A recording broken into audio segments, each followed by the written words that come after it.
പരിശുദ്ധനായ പരിമളത്തിനു വേണ്ടി മലങ്കര സഭയ്ക്ക് ദൈവം നൽകിയ വലിയൊരു വരദാനമാണ്. തിരുവേലിയുടെ കബറിടം സ്ഥിതി ചെയ്യുന്ന ഈ പുണ്യഭൂമിയിൽ തിരുവചന ധ്യാനത്തിനു വേണ്ടി, ആരാധനാ പഠനത്തിനു വേണ്ടി, വിശ്വാസ ജീവിതത്തെ ഒന്നുകൂടി ഒന്ന് വിലയിരുത്തുന്നതിന് വേണ്ടി ഒരുമിച്ച് കൂടുവാൻ നമുക്ക് സാധിക്കുന്നത് വലിയ ഭാഗ്യമാണ്. യഥാർത്ഥത്തിൽ ഈ മണ്ണിൻ്റെ പരിശുദ്ധിയും ഈ സ്ഥലത്ത് അധിവസിക്കുന്നതിൻ്റെ മഹത്വവും മലങ്കര സഭയിലെ ഓരോ വ്യക്തിയും നല്ലതുപോലെ അനുഭവിച്ചറിഞ്ഞിട്ടുള്ളതാണ്.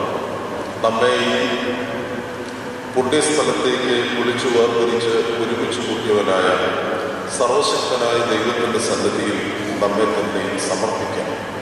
ഇന്നത്തെ ശുശ്രൂഷ അനുഗ്രഹകരവും നമ്മുടെ ആത്മീയ അഭിവൃദ്ധിക്ക് പ്രയോജനകരവുമായി തീരുവാനും പരിശുദ്ധ തിരുമേനി നമ്മോടൊപ്പം നമുക്ക് വേണ്ടി ദൈവസന്നിധിയിൽ അപേക്ഷിക്കുന്നു. ഈ ദിവസങ്ങൾ മലങ്കര സഭയെ സംബന്ധിച്ച് വളരെ പ്രധാനപ്പെട്ട സന്ദർഭമാണ്. പരിശുദ്ധ ദൈവമാതാവിൻ്റെ വാങ്ങിപ്പിൻ്റെ പെരുന്നാളാണ് ഇന്നും നാളെയുമായി സഭ ആചരിക്കുന്നത്. 15 ദിവസം സഭ നോയമ്പനുഷ്ഠിച്ച് പരിശുദ്ധ ദൈവമാതാവിൻ്റെ ഓർമ്മ പെരുന്നാളിലേക്ക് അടുത്തു വരികയാണ്.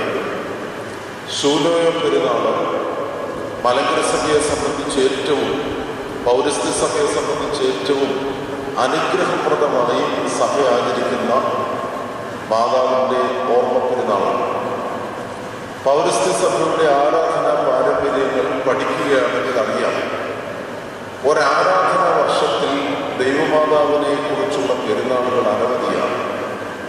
ആ പെരുന്നാളുകളിൽ ഏറ്റവും പ്രധാനപ്പെട്ട പെരുന്നാളാണ് ഓഗസ്റ്റ് മാസം 15-ാം തീയതി നിർവഹിക്കപ്പെടുന്ന ശൂനോയ പെരുന്നാൾ. അതുപോലെ തന്നെ ഡിസംബർ മാസം 26-ാം തീയതി അമ്മയുടെ പുകഴ്ച പെരുന്നാളായിട്ട് സഭ ആചരിക്കുന്നു. ജനുവരി മാസം 15-ാം തീയതി വിത്തുകളെ പ്രതി, കതിരുകളെ പ്രതിയുള്ള പെരുന്നാൾ ആഘോഷിക്കുന്നു. മാറാനായ പെരുന്നാളാണ് എങ്കിൽ പോലും അമ്മയുടെ സ്മരണ സഭ അയവുറത്തുന്ന മറ്റൊരു സന്ദർഭമാണ് മാർച്ച് മാസം 25 വചനപ്പിൻ്റെ പെരുന്നാൾ. വചനപ്പിൻ്റെ പെരുന്നാൾ സഭയുടെ ആരാധനാ വർഷത്തിലെ വളരെ പ്രധാനപ്പെട്ട പെരുന്നാളാണ്. അന്നും ഏറ്റവും അധികം സഭ ഓർക്കുന്നത്, ഏറ്റവും അധികം ആദരിക്കപ്പെടുന്നത് പരിശുദ്ധ ദൈവമാതാവാണ്. അതുപോലെ തന്നെ എൽദോ പെരുന്നാളിന് മുൻപുള്ള ഒരു ഞായറാഴ്ച തന്നെ പരിശുദ്ധ ദൈവമാതാവിനോടുള്ള അറിയിപ്പിൻ്റെ, വചനിപ്പിൻ്റെ ഓർമ്മ വീണ്ടും ഓർക്കത്തക്ക രീതിയിൽ സഭ ക്രമീകരിച്ചിരിക്കുന്നു. പ്രതിദിന പ്രാർത്ഥനകളിൽ അശഹീമോ നമസ്കാരം എന്ന് പിതാക്കന്മാർ പറയും, സാധാരണ നമസ്കാരം. ആ സാധാരണ നമസ്കാരത്തിൽ 3-ാം മണിയിലെ പ്രാർത്ഥന തന്നെ പ്രത്യേകാൽ ക്രമീകരിച്ചിരിക്കുന്നത് പരിശുദ്ധ ദൈവമാതാവിനോടുള്ള മധ്യസ്ഥതയിൽ സഭ അഭയം പ്രാപിച്ചുകൊണ്ടാണ്.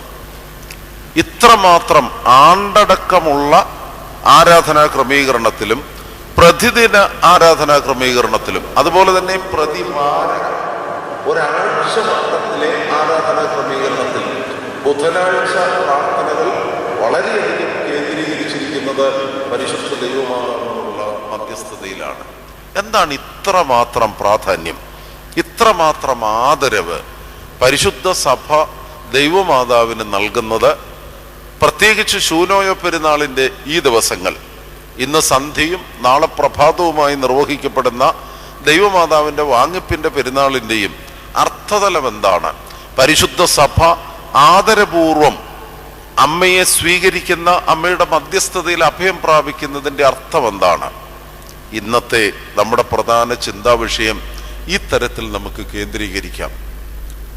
ആമുഖമായി ഞാൻ പറയാൻ ആഗ്രഹിക്കുന്നത് മലങ്കര സഭയുടെ, പ്രത്യേകിച്ച് പൗരസ്ത്യ സഭയുടെ ശൂനോയ പെരുന്നാൾ ആഘോഷത്തിൻ്റെ അർത്ഥം എന്താണ്, അതിൻ്റെ അർത്ഥതലമെന്ന് വിശദീകരിച്ചിട്ട് അമ്മയ്ക്ക് സഭ നൽകുന്ന പ്രാധാന്യത്തിൻ്റെ വേദപുസ്തക അടിസ്ഥാനത്തിലേക്ക് പ്രവേശിക്കാം. ശൂനോയോ, ശനായോ എന്നാണ് വാക്ക്. ഒരു സ്ഥലത്ത് നിന്ന് മറ്റൊരു സ്ഥലത്തേക്ക് മാറ്റപ്പെടുന്നു. പലപ്പോഴും നമ്മളൊക്കെ തെറ്റിദ്ധരിക്കപ്പെട്ടിട്ടുള്ള ഒരു പദമുണ്ട്.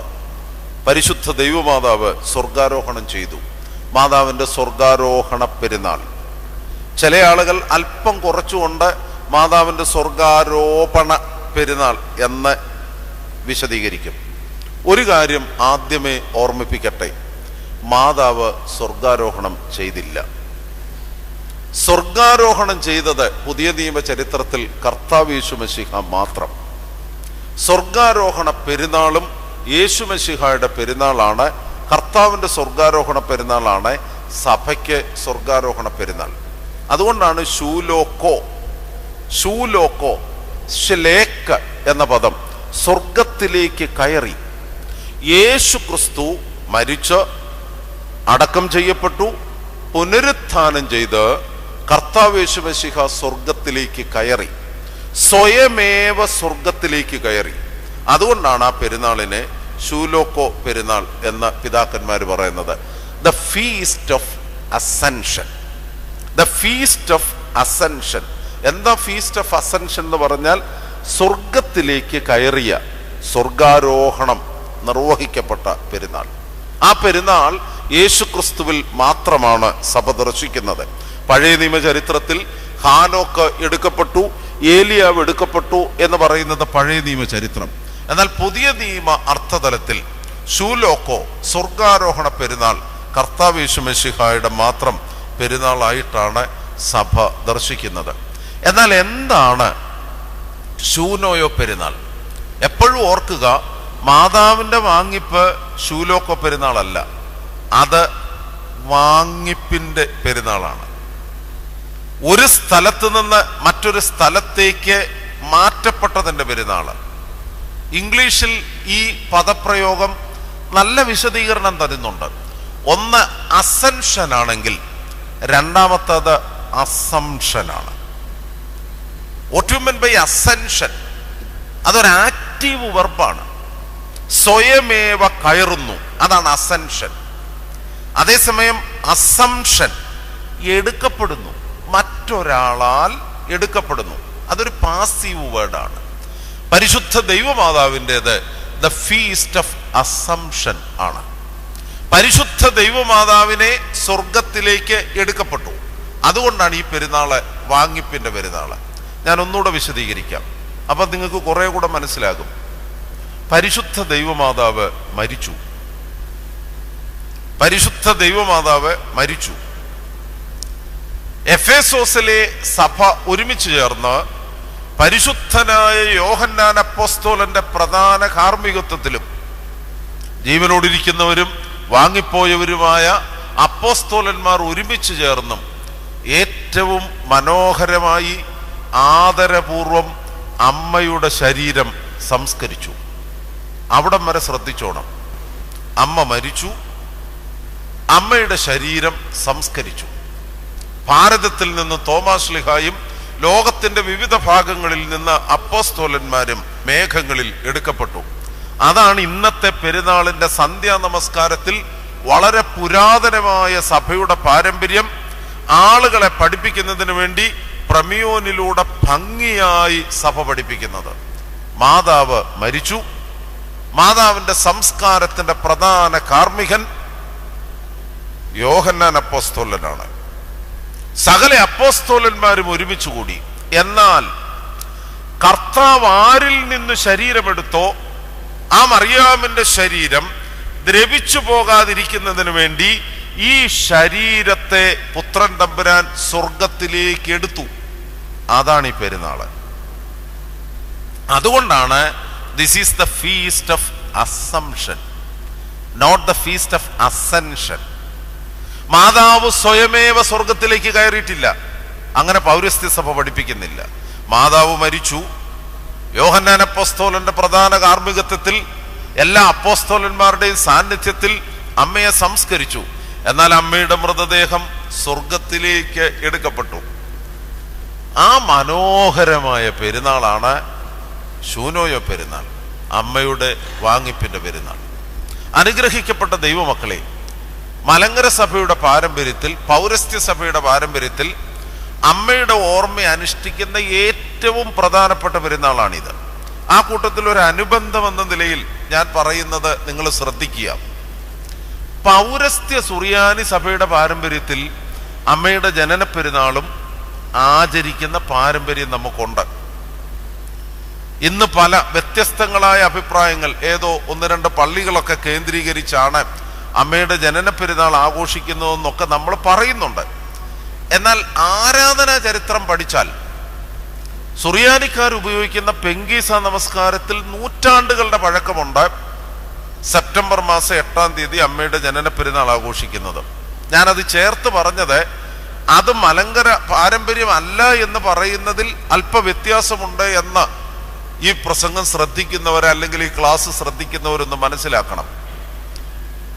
പൗരസ്ത്യ സുറിയാനി പാരമ്പര്യത്തിലും പാശ്ചാത്യ സുറിയാനി പാരമ്പര്യത്തിലും നേറ്റിവിറ്റി ഓഫ് സെന്റ് മേരി, അമ്മയുടെ ജനന പെരുന്നാളും പെങ്കീസായിൽ ഉൾക്കൊള്ളിച്ചിട്ടുണ്ട്.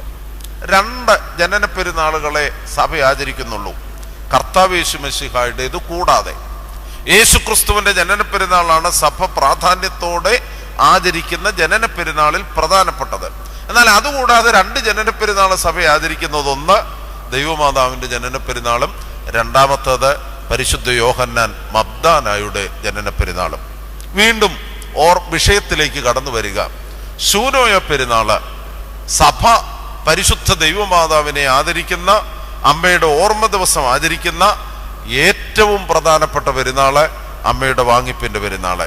ആ കൂട്ടത്തിൽ ഓർത്തിരിക്കുക, അമ്മ സ്വർഗാരോഹണം ചെയ്തില്ല, മറിച്ച് മരിച്ചു. യോഹന്നാൻ അപ്പോസ്തലന്റെ പ്രധാന കാർമ്മികത്വത്തിൽ അടക്കപ്പെട്ടു.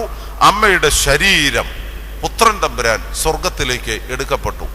ഈ അർത്ഥം മനസ്സിലാക്കി ഇന്ന് സന്ധ്യയുടെ പ്രമേയനും നാളെ പ്രഭാതത്തിന്റെ പ്രമേയനും വായിക്കുകയും പുരോഹിതന്മാർ വായിക്കുന്നത് കേൾക്കുകയും ചെയ്യുമ്പോൾ പരിശുദ്ധ ദൈവമാതാവിനെ കുറിച്ചുള്ള പ്രാധാന്യം മനസ്സിലാകും. രണ്ടാമത്, ഇത്രമാത്രം പ്രാധാന്യം, എത്രമാത്രം ആണ്ടടക്കമുള്ള പെരുന്നാൾ ആഘോഷങ്ങളിൽ പല പ്രാവശ്യം അമ്മയുടെ ഓർമ്മ. ഡിസംബർ 26, ഓഗസ്റ്റ് 15, ജനുവരി 15 പല പ്രാവശ്യം. അതുപോലെ പ്രതിദിന പ്രാർത്ഥനകളിൽ 3-ാം മണിയുടെ പ്രാർത്ഥന അമ്മയ്ക്ക് വേണ്ടി മാത്രം, ആ മധ്യസ്ഥത മാത്രം ഓർത്ത് മാറ്റിവെക്കുന്നു. പ്രതിവാര പ്രാർത്ഥനയിൽ എല്ലാ ബുധനാഴ്ചയും ഏറ്റവും അധികം സഭ ശ്രദ്ധ കേന്ദ്രീകരിക്കുന്നത് പരിശുദ്ധ ദൈവമാതാവിനെ കുറിച്ച്. ഇത്ര പ്രാധാന്യം സഭ കൊടുക്കുന്നതിന്റെ കാരണം എന്താ? അതാണ് രണ്ടാമത് പറഞ്ഞു തരുവാൻ ആഗ്രഹിക്കുന്നത്. മാതൃവിശുദ്ധ സ്മൃതി സംബന്ധം നൽകുക നാഥ, തൽ പ്രാർത്ഥനയാൽ പുണ്യമിവർക്കും.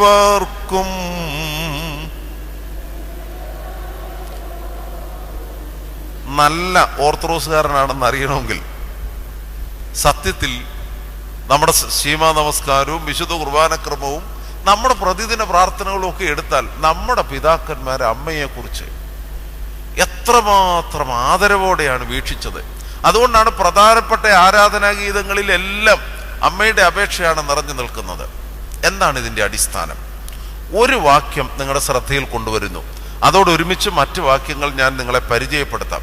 എന്നാൽ പ്രധാനപ്പെട്ട ഒരു വാക്യം വിശുദ്ധ യോഹന്നാന്റെ സുവിശേഷം 19-ാം അധ്യായം 26-ാമത്തെ വാക്യം. വിശുദ്ധ യോഹന്നാന്റെ സുവിശേഷം 19-ാം അധ്യായം 26-ാമത്തെ വാക്യം. ഞാൻ 25-ാമത്തെ വാക്യം മുതൽ മനസ്സിലാകുന്നതിന് വേണ്ടി, സന്ദർഭം കുറെ കൂടെ മനസ്സിലാകുന്നതിന് വേണ്ടി വായിക്കുകയാണ്. യേശുവിൻ്റെ ക്രൂശിനരികെ അവൻ്റെ അമ്മയും അമ്മയുടെ സഹോദരിയും ക്ലയോപ്പാവിൻ്റെ ഭാര്യ മറിയയും മഗ്ദലക്കാരത്തി മറിയയും നിന്നിരുന്നു. സന്ദർഭം ഗോകുൽത്ത മലയാണ്. യേശു ക്രിസ്തുവിന്റെ ക്രൂശീകരണമാണ് സന്ദർഭം. ഇനി 26-ാമത്തെ വാക്യം ശ്രദ്ധിക്കുക. യേശു തൻ്റെ അമ്മയും താൻ സ്നേഹിച്ച ശിഷ്യനും നിൽക്കുന്നത് കണ്ടിട്ട്, സ്ത്രീയെ, ഇതാ നിന്റെ മകൻ എന്ന് അമ്മയോട് പറഞ്ഞു. പിന്നെ ശിഷ്യനോട്, ഇതാ നിന്റെ അമ്മ എന്നും പറഞ്ഞു. ആ നാഴിക മുതൽ ആ ശിഷ്യൻ അവളെ തൻ്റെ വീട്ടിൽ കൈക്കൊണ്ടു. വിശുദ്ധ യോഹന്നാന്റെ സുവിശേഷം 19-ാം അധ്യായം 26-ാമത്തെ വാക്യം. യേശുവിന്റെ ക്രൂശിനരികെ തൻ്റെ അമ്മയും താൻ സ്നേഹിച്ച ശിഷ്യനും നിൽക്കുന്നത് കണ്ടിട്ട് യേശു അമ്മയോട്, സ്ത്രീയെ ഇതാ നിന്റെ മകൻ എന്ന് പറഞ്ഞു. ശിഷ്യനോട് പറഞ്ഞു, ശിഷ്യ ഇതാ നിന്റെ അമ്മ എന്ന് പറഞ്ഞു. ആ നാഴിക മുതൽ ആ ശിഷ്യൻ അവളെ സ്വഭവനത്തിൽ ചേർത്തുകൊണ്ടു. എന്തുകൊണ്ടാണ് പരിശുദ്ധ സഭയുടെ ആരാധനാ ജീവിതത്തിൽ അവിഭാജ്യ ഘടകമായി പരിശുദ്ധ അമ്മയുടെ, ദൈവമാതാവിന്റെ മധ്യസ്ഥത, ദൈവമാതാവിന്റെ സാന്നിധ്യം വിശ്വാസ സമൂഹത്തെ പ്രബോധിപ്പിക്കുകയും ആ പ്രാധാന്യം വളരെ അധികമായി സഭ ആചരിക്കുകയും ചെയ്യുന്നത്? അടിസ്ഥാനം ഒരു പരിധി വരെ പറഞ്ഞാൽ ഈ വാക്യമാണ്. യേശുവിന്റെ ക്രൂശിനരികെ അവന്റെ അമ്മയും താൻ സ്നേഹിച്ച ശിഷ്യനും നിൽക്കുന്നത് കണ്ടിട്ട് യേശു അമ്മയോട്, സ്ത്രീയെ ഇതാ നിന്റെ മകൻ.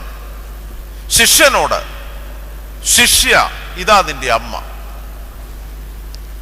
ആ നാഴിക മുതൽ ആ ശിഷ്യൻ അവളെ സ്വഭവനത്തിൽ സ്വീകരിച്ചു. പിതാക്കന്മാർ പറയുന്നത്, മുഖവര കൂടാതെ ഞാൻ നേരിട്ട് പറയട്ടെ, പിതാക്കന്മാർ പറയുന്നത് പരിശുദ്ധ സഭയുടെ ആരാധനാ ജീവിതത്തിന്റെ കേന്ദ്രമായി പരിശുദ്ധ ദൈവമാതാവ് തീർന്ന നിമിഷം ഇതാണ്. ഒന്നുകൂടെ ഞാൻ പറയുന്നു, പരിശുദ്ധ സഭയുടെ ആരാധനാ ജീവിതത്തിന്റെ കേന്ദ്ര സ്ഥാനമായി പരിശുദ്ധ അമ്മ തീർന്ന നിമിഷം ഇതാണ്. ഇത് ഭരമേൽപ്പിച്ചു കൊടുത്തത് കർത്താവേശു മെശിഹയാണ്. സ്വീകരിച്ചത് അപ്പോസ്തോലിക പാരമ്പര്യത്തിന്റെ കേന്ദ്രബിന്ദുവായ യോഹന്നാനാണ്. അങ്ങനെ കർത്താവേശു മെശിഹ അപ്പോസ്തോലിക സഭാ സമൂഹത്തിനെ ആധ്യാത്മിക ജീവിതത്തിന്റെ ശ്രേഷ്ഠ മധ്യസ്ഥതയായി പരിശുദ്ധ അമ്മയെ ഏൽപ്പിച്ചു കൊടുത്ത മനോഹര നിമിഷമാണ് ക്രൂശിനരികെ. അത് പ്രതിപാദിക്കുന്നത് വിശുദ്ധ യോഹന്നാന്റെ സുവിശേഷം 19 അധ്യായം 26 വാക്യം. ഞാനിത് മനസ്സിലാകാൻ അല്പം കൂടി വിശദീകരിക്കാം. ആ വിശദീകരണത്തോടെ നിങ്ങൾക്ക് ഇതിൻ്റെ അർത്ഥതലം കുറെ കൂടെ മനസ്സിലാകും. യഥാർത്ഥത്തിൽ അമ്മയുടെ ചുമതല, അമ്മ ഈ ലോകത്തിൽ നിർവഹിച്ചത് എന്താണ്? ഈ ചരിത്ര ലോകത്തിൽ പരിശുദ്ധ ദൈവമാതാവിന്റെ പ്രാധാന്യം എന്താണ്? വളരെ വളരെ ലളിതമായി നമുക്ക് മനസ്സിലാക്കാം. അമ്മ ദൈവപുത്രനെ ഉദരത്തിൽ വഹിച്ച് ദൈവപുത്രനെ പ്രസവിച്ചു. അതുകൊണ്ടാണ് നമ്മൾ പറയുന്ന മനോഹരമായൊരു വിശേഷണം മറിയാം യൊൽദാസ് അലോഹോ, ദൈവജനനി. അതാണ് സഭയുടെ വിശേഷണം. അമ്മയെക്കുറിച്ചുള്ള സഭയുടെ വിശേഷണം ഇതാണ്, ദൈവജനനി. മറിയം യൊൽദാസ് അലോഹോ, മറിയം ദൈവത്തെ പ്രസവിച്ചവളാണ്. അപ്പോൾ മറിയാം ഈ ചരിത്ര ലോകത്തിൽ നിർവഹിച്ച കടമ എന്താണ്? അദൃശ്യനായ ദൈവത്തെ ചരിത്ര ലോകത്തിൽ അമ്മ ദൃശ്യനായി നൽകി. The invisible God is visible through Saint Mary. പരിശുദ്ധ മറിയാമിലൂടെ അദൃശ്യനായ ദൈവം ലോകത്തിന് പ്രത്യക്ഷപ്പെട്ടു. അതാണ് അമ്മയുടെ പ്രാധാന്യം. അന്നുവരെ യഹോവയാം ദൈവം, സർവശക്തനാം ദൈവം ചരിത്ര ലോകത്തിനെ സമീപിക്കുവാൻ പ്രാപ്യമല്ലാത്ത രീതിയിൽ അദൃശ്യനും അകലെയുമായിരുന്നു. എന്നാൽ അദൃശ്യനായ ദൈവം മറിയാമിലൂടെ ചരിത്ര ലോകത്തിന് ദൃശ്യനായി. ഇതാണ് അമ്മ ചെയ്ത, ലോകത്തിന് ചെയ്ത, ചരിത്രത്തിന് നൽകിയ വലിയ സംഭാവന. വേദപുസ്തക ചരിത്രത്തിലും വേദശാസ്ത്ര ഭാഷയിലും പറഞ്ഞാൽ രക്ഷാകര ചരിത്രത്തിൽ അമ്മയുടെ പ്രാധാന്യം ഇതാണ്. കാര്യം അമ്മ അദൃശ്യനായ ദൈവത്തെ ചരിത്ര ലോകത്തിന് നൽകി, ഉദരത്തിൽ വഹിച്ച് ദൈവത്തെ പ്രസവിച്ചു. അങ്ങനെ ദൈവപുത്രൻ, വചനം ദൈവമായി നമ്മുടെ ഇടയിൽ പാർത്തു. യെശയ്യാപ്രവചനം 7 അധ്യായം 14 വാക്യം. ഈ വാക്യങ്ങളും ഞാൻ ഈ പറയുന്നതൊക്കെ ഒന്ന് ശ്രദ്ധിച്ചിരിക്കുന്നത് നല്ലതാണ്. ഞാൻ ഇനി ചെറിയ ചില ക്ലൂ ഒക്കെ പറയാം ഓർത്തിരിക്കാൻ. പുസ്തകം യെശയ്യാപ്രവചനം അധ്യായം 7 വാക്യം 14. 7 എന്നേലും ഒന്ന് പറ, ചുമ്മാ ഇരിക്കാതെ. ഒന്നാമത് ഇവിടെ ഈ കാറ്റൊക്കെ കൊണ്ടിരുന്ന ഉറങ്ങിപ്പോവും. 7 14. കന്യക ഗർഭിണിയായി ഒരു മകനെ പ്രസവിക്കും, അവന് ദൈവം നമ്മോടുകൂടെ എന്നർത്ഥമുള്ള ഇമ്മാനുവേൽ എന്ന് പേർ വിളിക്കപ്പെടും. യെശയ്യാപ്രവാചകനാൽ വർഷവർഷാന്തരങ്ങൾക്ക് മുൻപ് നടന്ന പ്രവചനം മറിയാമിൽ നിവൃത്തീകരിക്കപ്പെട്ടു.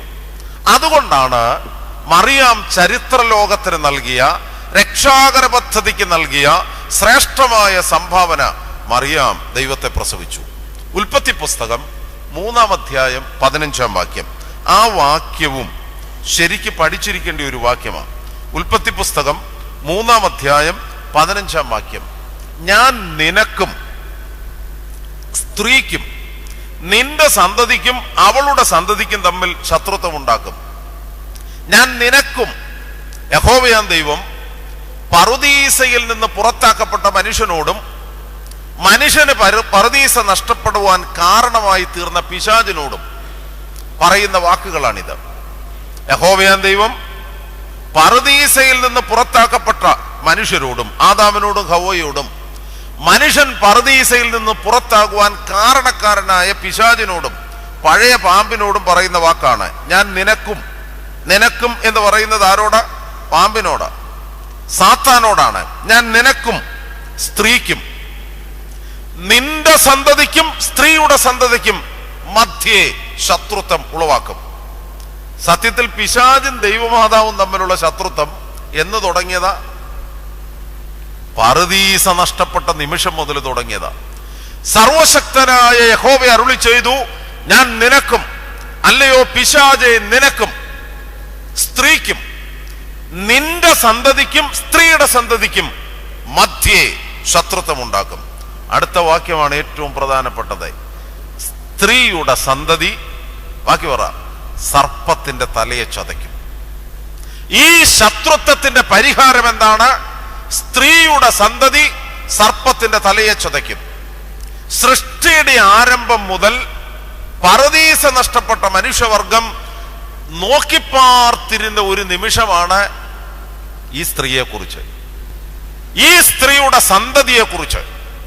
അതുകൊണ്ടാണ് യേശു ക്രിസ്തു അമ്മയെ അഭിസംബോധന ചെയ്ത സന്ദർഭങ്ങൾ 4 സുവിശേഷകരും രേഖപ്പെടുത്തുമ്പോൾ അവരുപയോഗിക്കുന്ന വാക്ക് സ്ത്രീ സ്ത്രീ സ്ത്രീ എന്നാണ്. എന്താ കാരണം? എബ്രായക്കാർ നോക്കിപ്പാർത്തിരിക്കുന്ന ഒരു സ്ത്രീ ഉണ്ട്. വിശുദ്ധ മത്തായി ശ്ലീഹായും മർക്കോസ് എവൻഗേലിയോസ്തായും ലൂക്കോസ് എവൻഗേലിയോസ്തായും യോഹന്നാൻ അപ്പോസ്തലനും വ്യക്തമായി പഠിപ്പിച്ചു, ആ സ്ത്രീ ഈ സ്ത്രീയാണ്. എബ്രായ ചരിത്രത്തിന്റെ ആരംഭം മുതൽ മനുഷ്യവർഗം നോക്കിപ്പാർത്തിരിക്കുന്ന ആ സ്ത്രീ ആരാണ്? പരിശുദ്ധ ദൈവമാതാവാണ്. അതുകൊണ്ടാണ് കുരിശിന്റെ ചുവട്ടിൽ തന്റെ അമ്മയും താൻ സ്നേഹിച്ച ശിഷ്യനെ നിൽക്കുന്നത് കണ്ടിട്ട് യേശു അമ്മയോടെ അമ്മേ എന്നല്ല പറഞ്ഞേ, എന്നാ പറഞ്ഞേ? സ്ത്രീയെ, ഇതാ നിന്റെ മകൻ. കാനാവിലെ കല്യാണത്തിനും ഉപയോഗിച്ച സംബോധനവാചകം സ്ത്രീയെ എന്ന. യഥാർത്ഥത്തിൽ ഇത് സുവിശേഷകരുടെ വിവരണമാണ്. സുവിശേഷകർ അങ്ങനെ വിവരിക്കുന്നതിന്റെ കാരണം ഉൽപ്പത്തി പുസ്തകം 3-ാം അധ്യായം 15-ാം വാക്യമാണ്.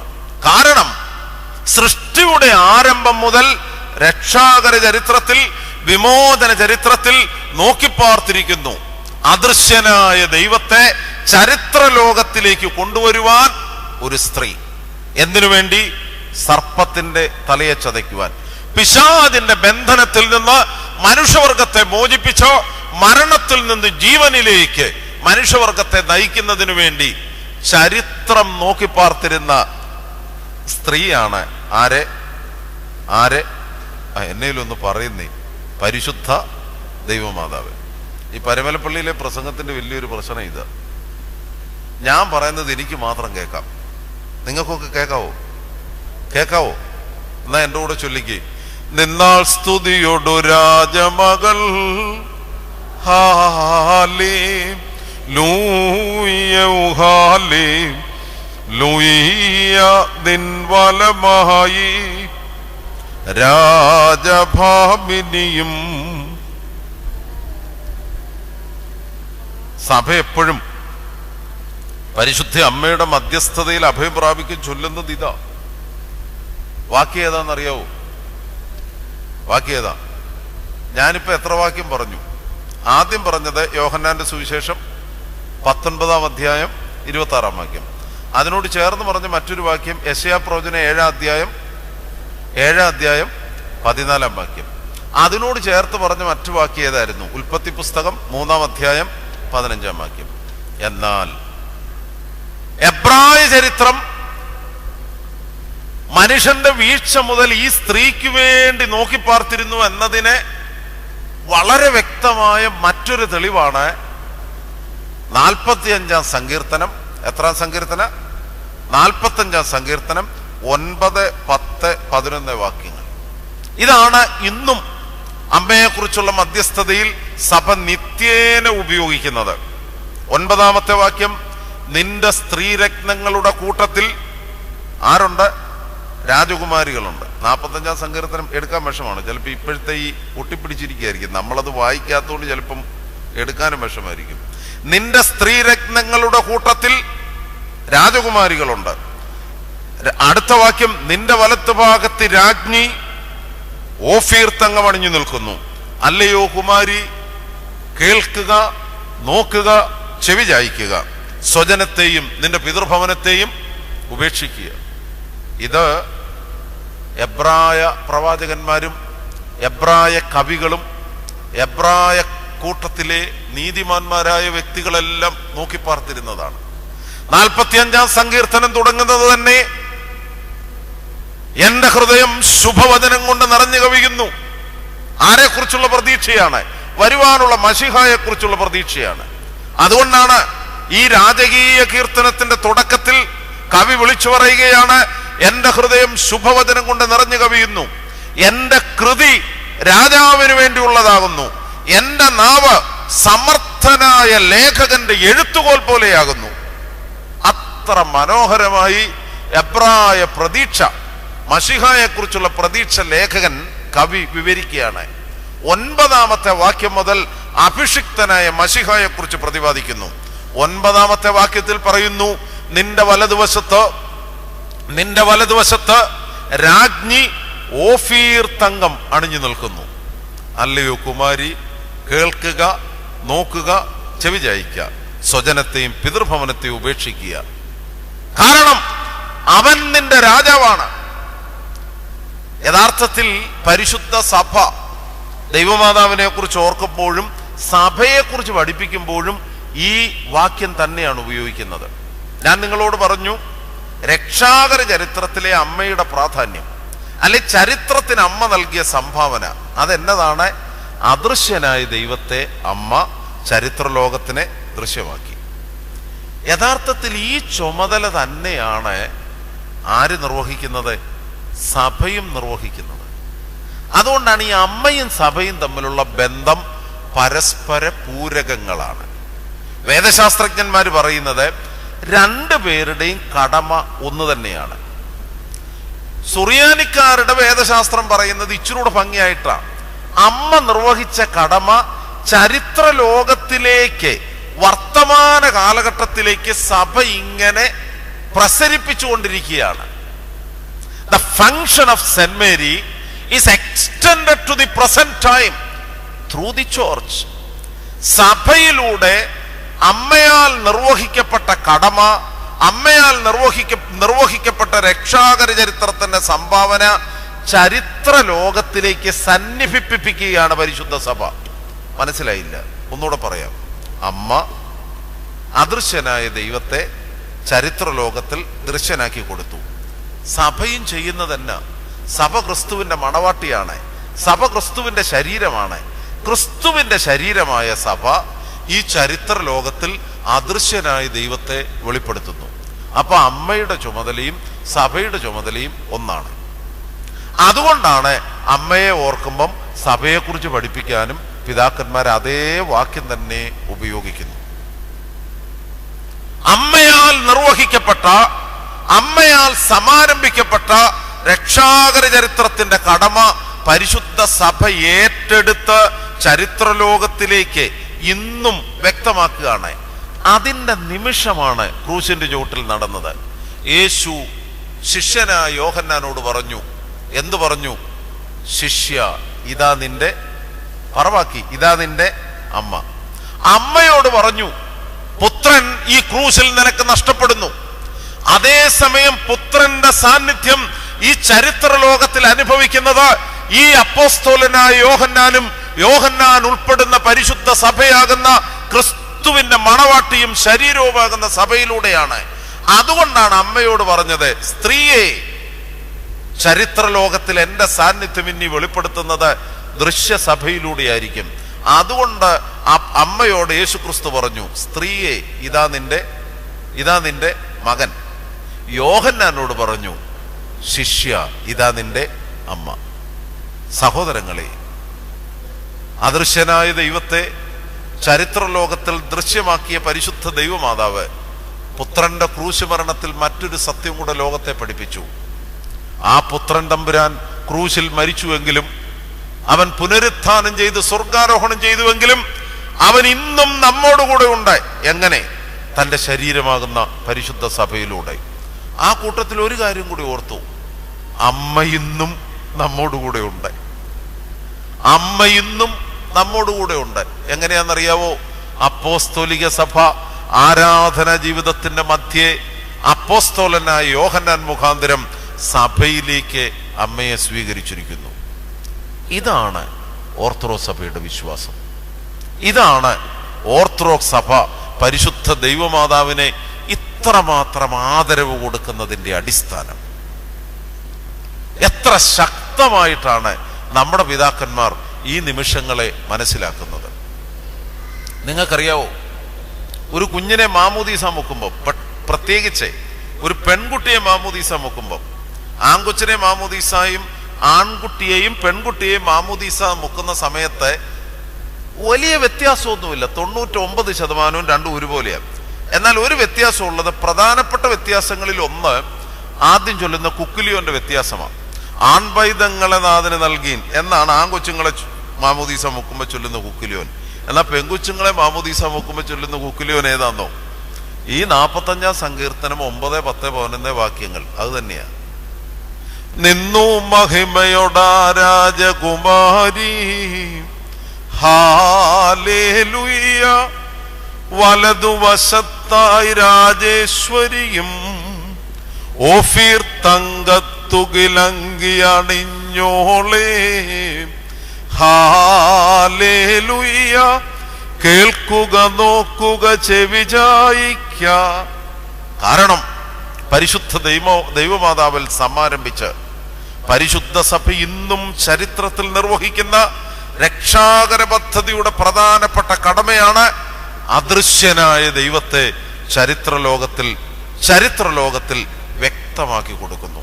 മാതാവ് ഉദരത്തിൽ വഹിച്ച് പ്രസവിച്ചു ദൈവപുത്രനെ.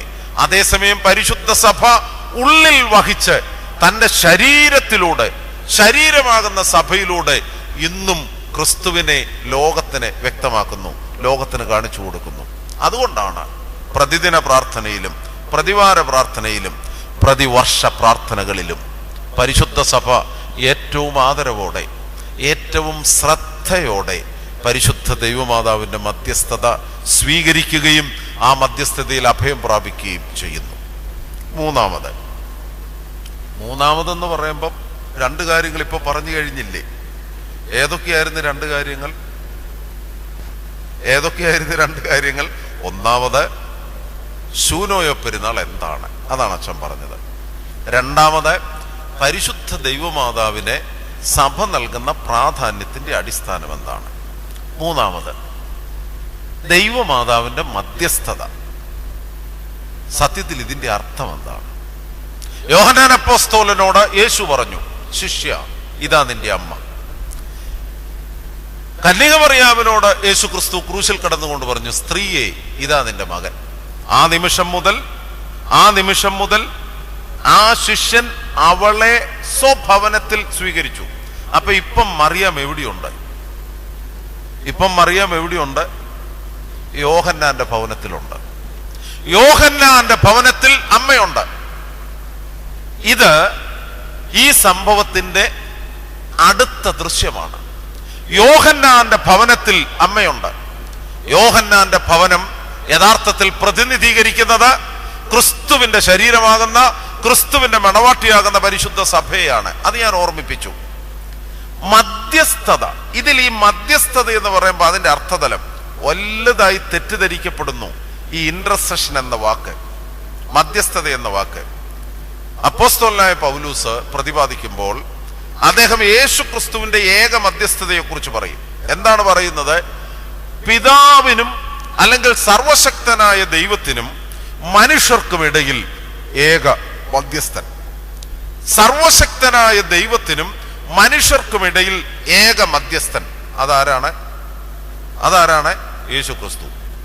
പക്ഷെ ഈ ഓർത്തഡോക്സുകാരെല്ലാം കൂടെ ഈ ഏക മധ്യസ്ഥന്റെ കൂടെ പിന്നെ കുറേയേറെ മധ്യസ്ഥരെയൊക്കെ ചേർക്കുക. ദൈവമാതാവുണ്ട്, പരിമല തിരുമേനിയുണ്ട്. ചിലരൊക്കെ പറയുന്നത് കേൾക്കുന്നത് ശരിയാണോ എന്ന് എനിക്കറിയത്തില്ല. പരിമല വരുന്ന ചില മനുഷ്യരൊക്കെ അറിയാതെ പറഞ്ഞു പോകുന്നുണ്ട്, യേശു ക്രിസ്തു അനുഗ്രഹിച്ചില്ലേലും കുഴപ്പമില്ല, പരിമല തിരുമേനി അനുഗ്രഹിച്ചോളും. എൻ്റെ പൊന്നുമക്കളെ, അതല്ല സഭ പഠിപ്പിക്കുന്നത്. അബദ്ധത്തിൽ ചില ഭൗതിക അഭിവൃദ്ധിയുടെ ഒക്കെ പശ്ചാത്തലത്തിൽ അറിയാതെ ചിലപ്പോൾ സംഭവിക്കുന്ന വലിയ തെറ്റാണ്. കർത്താവേശു മെശിഹായുടെ സ്ഥാനത്ത് ഒരു പരിശുദ്ധനെയും ഒരു ശുദ്ധിമതിയെയും സഭയാക്കി വെച്ചിട്ടില്ല. നമുക്കൊക്കെ വരുന്ന ഒരു തെറ്റിദ്ധാരണയാണ്. നമുക്ക് നേരെ ഇല്ലാത്തതുകൊണ്ട് പരിമല തിരുമേനിയും ദൈവമാതാവും ഒക്കെ നമുക്ക് വേണ്ടി പ്രാർത്ഥിച്ചോളും. നമുക്ക് നേരെയില്ലല്ലോ. ആ കൂട്ടത്തിൽ അബദ്ധത്തിൽ നമുക്ക് തോന്നുന്ന ഒരു ചിന്തയാണ്, തമ്പുരാന് നേരെയില്ലാത്തതുകൊണ്ട് ഇത്രയും പേരുടെ പ്രാർത്ഥന കേൾക്കണ്ടേ. അപ്പൊ ഇടയ്ക്ക് ദൈവത്തിന് നേരെ ഇല്ലാതെ വരുമ്പം നമ്മളെ ആരനുഗ്രഹിക്കും? പരിമല തിരുമേനിയും ദൈവമാതാവും ഒക്കെ അനുഗ്രഹിക്കും. ഒരു പിതാവ് മക്കളെ അനുഗ്രഹിക്കുന്ന അർത്ഥതലത്തിൽ അനുഗ്രഹിക്കും, ഒരു കുഴപ്പമില്ല. എന്നാൽ തമ്പുരാൻ നൽകുന്ന കരുണ, സർവശക്തനായ ദൈവം നൽകുന്ന പാപപരിഹാരം, ശുദ്ധീകരണം, അതൊന്നും മധ്യസ്ഥര് നമുക്ക് നൽകുന്നതല്ല. സത്യത്തിൽ നമുക്ക് പകരം എന്നൊരർത്ഥമേ സുറിയാനിക്കാരുടെ പാരമ്പര്യത്തിൽ ഈ മധ്യസ്ഥതയ്ക്കില്ല. മറിച്ച് എന്നതാന്ന് അർത്ഥം? നമുക്ക് പകരം എന്നല്ല, മറിച്ച് നമ്മോട് കൂടെ എന്നാണ്. എൻ്റെ കൂടെ ആ വാക്കൊന്ന് പറഞ്ഞ്, നമുക്ക് പകരം എന്നല്ല, മറിച്ച് എന്നാ അർത്ഥം? നമ്മോടെ കൂടെ. ഒന്നുകൂടെ പറഞ്ഞ്, നമ്മോടെ കൂടെ. ആ നിമിഷം മുതൽ ആ ശിഷ്യൻ അവളെ സ്വഭവനത്തിൽ സ്വീകരിച്ചു. അപ്പൊ അമ്മ ഇപ്പൊ ആരുടെ കൂടെ ഉണ്ട്? യോഹന്നാന്റെ കൂടെ ഉണ്ട്. യേശുവിന് പകരമാണോ അമ്മ? അല്ല, മറിച്ച് യേശു ഭരമേൽപ്പിച്ചതനുസരിച്ച് യോഹന്നാനോടൊപ്പം, യോഹന്നാന്റെ കൂടെ അമ്മയുണ്ട്. യോഹന്നാൻ പ്രാർത്ഥിക്കുമ്പം ആരും കൂടെ പ്രാർത്ഥിക്കും? അമ്മയും കൂടെ പ്രാർത്ഥിക്കും. പത്രോസും യോഹന്നാനും യാക്കോബും 12 അപ്പോസ്തലന്മാരും കർത്താവിനെ അനുധാവനം ചെയ്ത വിശുദ്ധന്മാരായ മനുഷ്യരും ഒരുമിച്ച് ദൈവസന്നിധിയിൽ മുട്ടുകുത്തിയപ്പം അവരുടെ കൂടെ മുട്ടുകുത്തുവാൻ ആരും ഉണ്ടായിരുന്നു? അമ്മയുണ്ടായിരുന്നു. അതാണ് മലങ്കര സഭ, ഓർത്തഡോക്സ് സഭയുടെ പാരമ്പര്യം. അതുകൊണ്ടാണ് സുറിയാനിക്കാർ ഉപയോഗിക്കുന്ന ഒരു വാക്ക് എന്നാന്നോ? എന്നൊരു സുറിയാനി വാക്ക.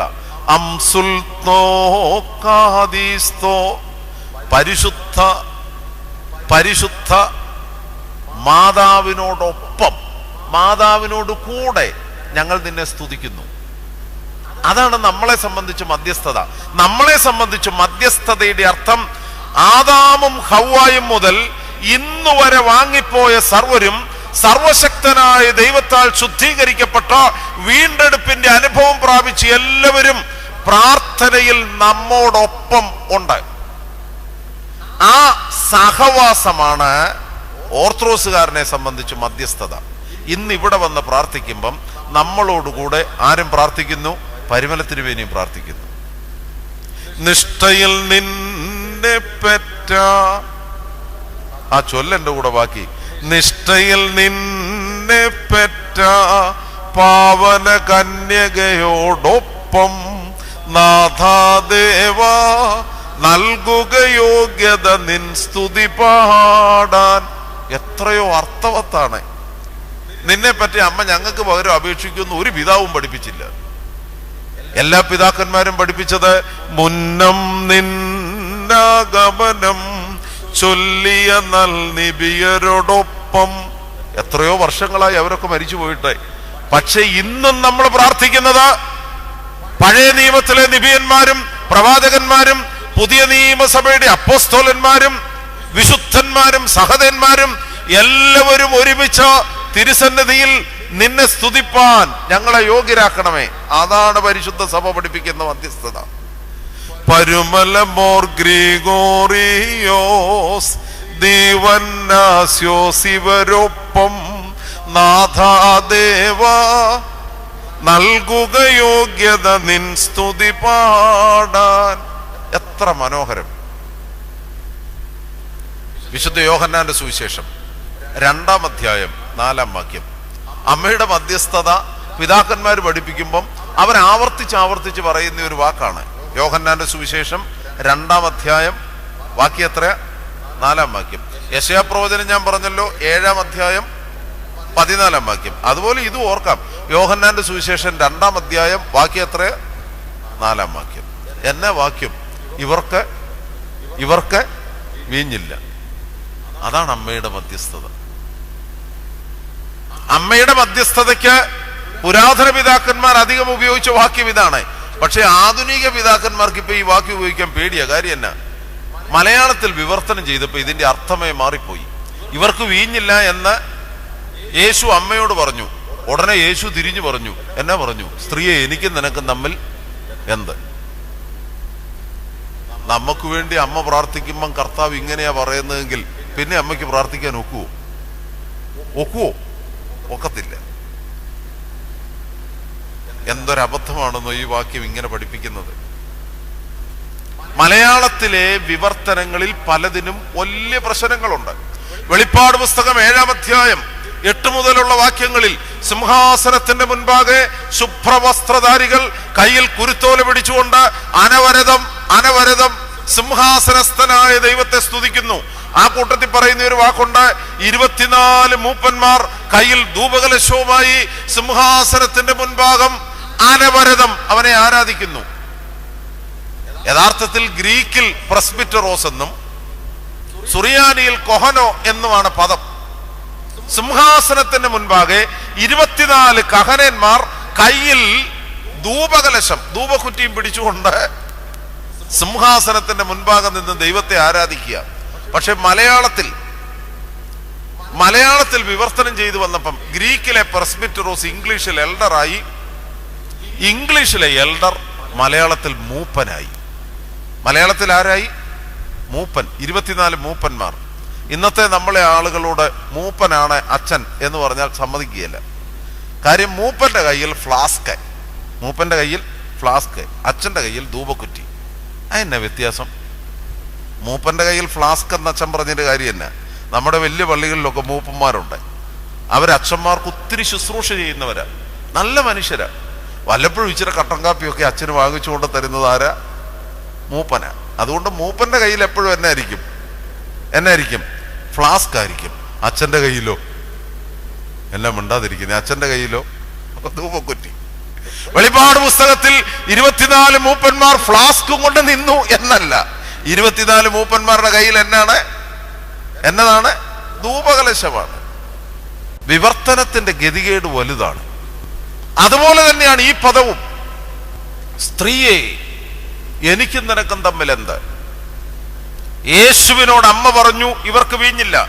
ഇന്നും നമ്മുടെ പ്രയാസങ്ങളുടെ നടുവിൽ, നമ്മുടെ വേദനകളുടെ നടുവിൽ, നമ്മുടെ കുറവുകളുടെ നടുവിൽ അമ്മ നമ്മോടൊപ്പം നിന്ന് നമുക്ക് വേണ്ടി അപേക്ഷിക്കുന്നു.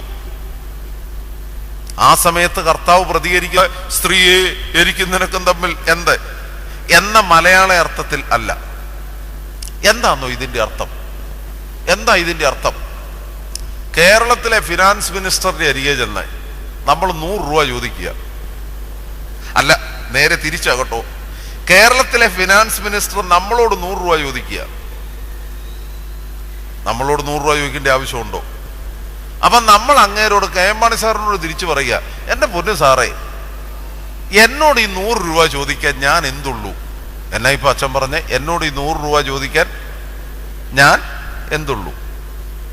അല്ലെങ്കിൽ വളരെ പ്രധാനപ്പെട്ട ഒരു വ്യക്തി, നമ്മൾ പനി പിടിച്ച് വീട്ടിൽ കിടക്കുക, പരിശുദ്ധ ബാവാതിരുമേനി നമ്മളെ സന്ദർശിക്കാൻ വരിക.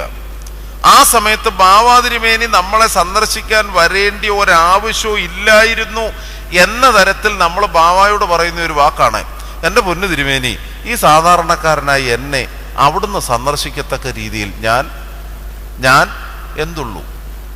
സത്യത്തിൽ ഈ വാക്യത്തിന്റെ അർത്ഥം എന്താന്നോ? യേശുവിനോട് അമ്മ പറഞ്ഞു ഇവർക്ക് വീഞ്ഞില്ല. ഉടനെ അമ്മയോട് യേശു പറയുന്നു, എൻ്റെ അമ്മേ,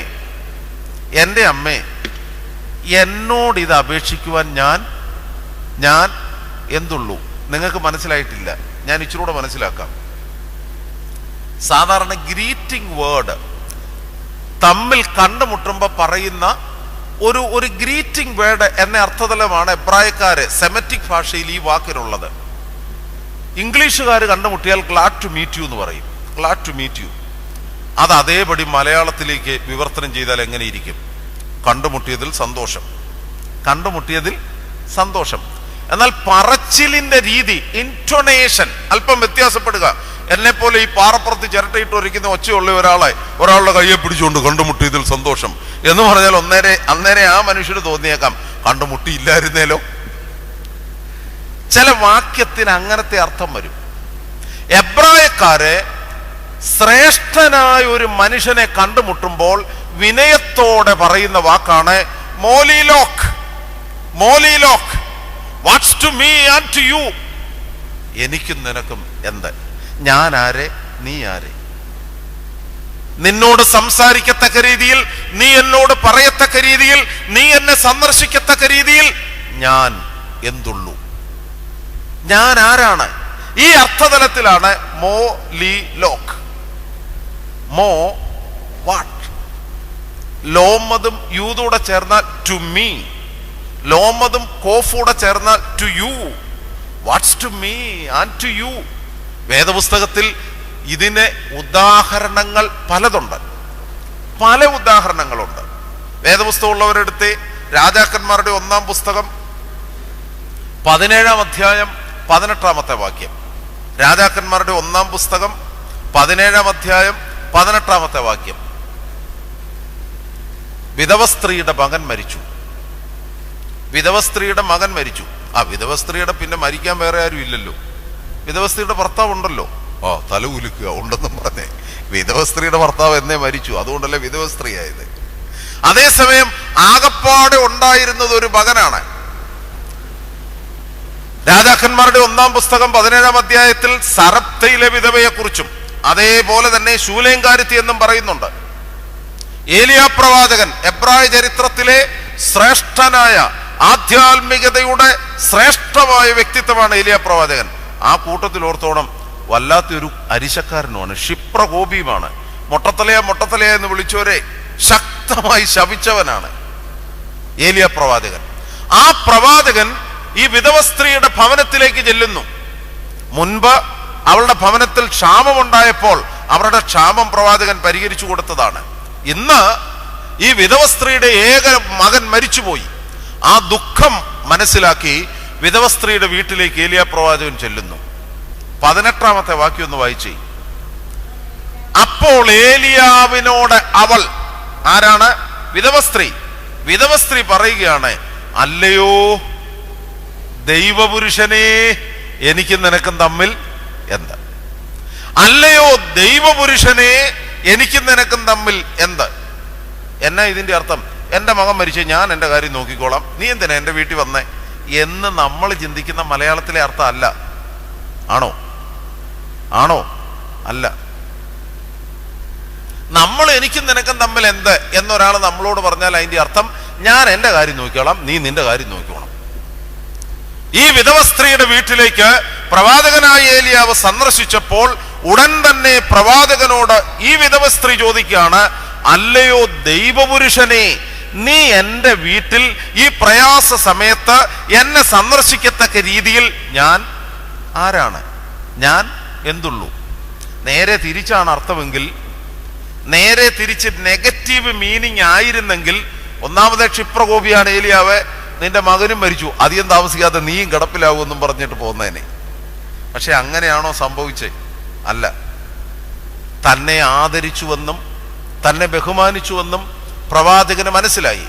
കുറഞ്ഞപക്ഷം തന്നെ ഈ സ്ത്രീ നിരസിച്ചില്ല എന്നത് വ്യക്തം.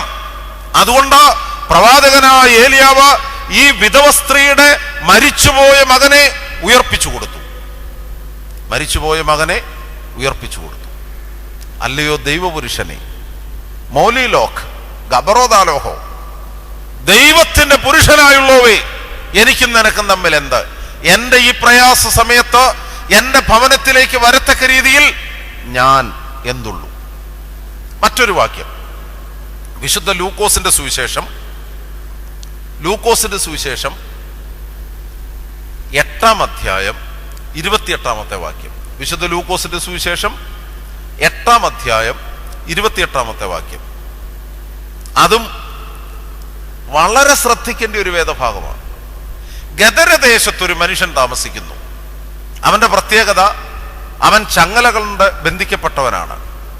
ബുദ്ധിഭ്രമം സംഭവിച്ചിരിക്കുന്നു. ശരീരം മുഴുവൻ അവൻ കല്ലുകൊണ്ട് ഇടിച്ച് ദേഹം മുഴുവൻ മുറിവുകൾ ഉണ്ടാക്കിയവനാണ്. എല്ലാറ്റിലും ഉപരി അവൻ താമസിക്കുന്നത് കല്ലറയിലാണ്.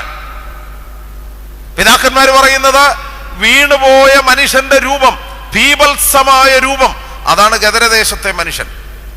ആ ഗദരദേശത്തെ മനുഷ്യനെ തേടി തമ്പുരാന്റെ മനുഷ്യ സ്നേഹം നിർബന്ധിക്കുന്നു. അതുകൊണ്ട് യേശു തമ്പുരാൻ പടക് കയറി ഗദരദേശത്ത് കല്ലറയിൽ അധിവസിക്കുന്ന ഈ മനുഷ്യന്റെ അരികെ ചെല്ലുന്നു. ഉടനെ കല്ലറയിൽ അധിവസിക്കുന്ന ഭൂതഗ്രസ്തൻ പറഞ്ഞ വാക്യമാണ് വിശുദ്ധ ലൂക്കോസിന്റെ സുവിശേഷം 8-ാം അധ്യായം വാക്യം എത്രയാ? 28-ാം വാക്യം. ഏതാ വാക്യം? യേശുവേ മഹോന്നതനായ ദൈവത്തിന്റെ പുത്ര. ബാക്കി തന്നെ എനിക്കും നിനക്കും തമ്മിൽ എന്ത് എന്ന് വെച്ചാൽ, യേശുവേ മഹോന്നതനായ ദൈവത്തിന്റെ പുത്ര, നീ നിന്റെ കാര്യം നോക്കി യഹൂദിയിലോ ശമരിയിലോ നിന്നോണം, ഗദരദേശത്തെ കാര്യം ഞാൻ നോക്കിക്കോളാം എന്നാണോ അർത്ഥം? അല്ല. എന്താണ് അർത്ഥം? മഹോന്നതനായ ദൈവത്തിന്റെ പുത്ര, കല്ലറയിൽ അധിവസിക്കുന്ന ഈ പാപിയായി എന്നെ സന്ദർശിക്കത്തക്ക രീതിയിൽ ഞാൻ ആരാണ്? ഞാൻ എന്തുള്ളൂ?